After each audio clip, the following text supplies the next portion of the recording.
Hello everyone, and welcome to the very first video of Pokemon August 2, arriving in a very timely manner. Hell no. Today I want to shine a spotlight on some of the Pokemon that go underappreciated. Pokemon that are frankly underrated. What constitutes the title of being underrated is a heavily debated topic in any field of discussion, Pokemon included. But to keep things simple, I looked at the results of Thomas Game Doc's popularity poll and picked out some Pokemon I felt were a little low and deserved some spotlight. I try to keep things diverse when it comes to what gen these Pokemon are from, because otherwise it would be all Gen 5 Pokemon. There were a lot of Gen 5 Pokemon that I wanted to pick, I will be honest. I'm sorry, Clay. I'm sorry, Scratchy.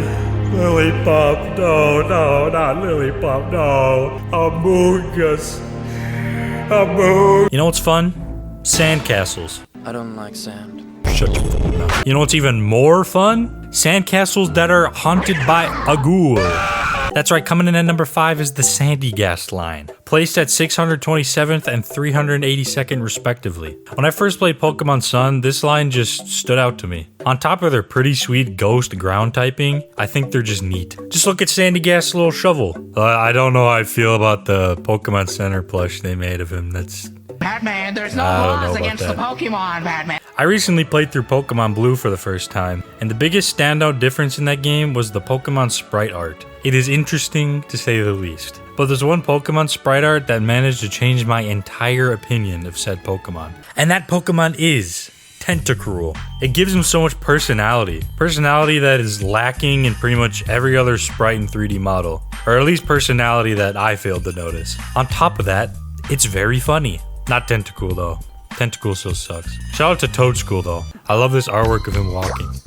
A couple years back, me and a handful of friends and acquaintances held a monotype tournament with an unorthodox rule set to say the least. There were 17 of us, almost enough for every Pokemon type. And before the tournament started, we were all chosen at random to pick the types we wanted to use. Only one person could use any one type, but luckily I got third pick, so I got to pick my favorite type, water. I am under the water. To make our teams, we had a point system. We had 36 points to split across 6 Pokemon, and the higher tier of the Pokemon competitively, the higher the cost. I had Palkia on my team, which cost me 12 points right off the bat, so I had to get a substantially weaker Pokemon to keep within the budget. Little did I know, the Pokemon that I chose would end up being a staple of the team, and that Pokemon was Qwilfish. My aptly nicknamed Killfish was a complete monster. I gave him a Damp, Rock, and Rain Dance to set up Rain, Spikes and Toxic Spikes to set up, Spikes, and just for good measure Destiny Bond just to get that quick little trade in.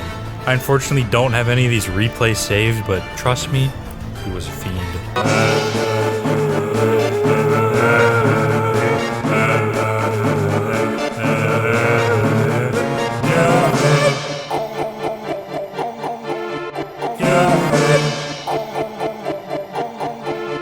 So much of a fiend that I ended up winning the whole tournament. Thanks, Qwilfish. Please don't. Don't make that noise. I don't like it. I don't like it. Stop. Coming in at number 2 is one of my favorite lines in general. The Darumaka line. 719th? Are you kidding me? I mean, just look at him. He's so silly. And Darmanitan is only a little higher at 583rd, which doesn't make any freaking sense to me. I think this is such a creative and inspired line, being mostly based on Daruma dolls. What are Daruma dolls? Okay, so Daruma dolls are these little dolls you buy, and they come with no pupils. They have no pupils, and you think of a goal like, I want a big titty gamer girlfriend. I want a big titty gamer girlfriend. I want a big titty gamer girlfriend. And you fill out the left eye with like a little marker or like a sticker. I actually don't know. But then when you meet the goal, you fill out the right eye, and that's what a Daruma doll is. But they didn't just make them Daruma dolls and call it a day. They made them these kind of ape-like things, which is especially apparent in Darmanitan. And I just like that decision. It makes them, makes him more of a Pokemon, not just this little weird guy. Darmanitan also has one of the coolest hidden abilities ever, Zen Mode, which was extremely dangerous on Galarian Darmanitan. It even got him placed in Ubers in Gen 8 singles. So with this Daruma doll that I definitely have in my hands right now, my wish is for the Darumaka line to get the respect it deserves. And I also want a big titty. Now I know I said I'd try and avoid having too many Gen 5 Pokemon, but I had to make one exception. An exception for a humble little critter. Patrat. Now, Patrat is by no means a favorite of mine, but he's a silly little guy. I can respect him. So what place do you think he got? Maybe like 600th, 700th maybe? I'll give you some time to guess. Here, go ahead and guess. He was below 1,000. And Watchog did even worse.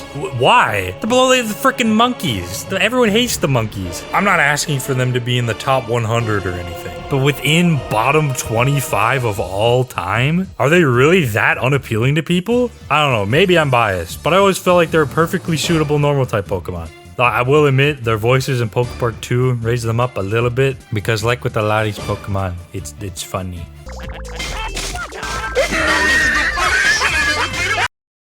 Happy Pokemon August, everybody. Thanks for watching. I hope you liked this video. I've never really done a video quite like this. If you did like it, maybe I'll make a top 5 overrated Pokemon.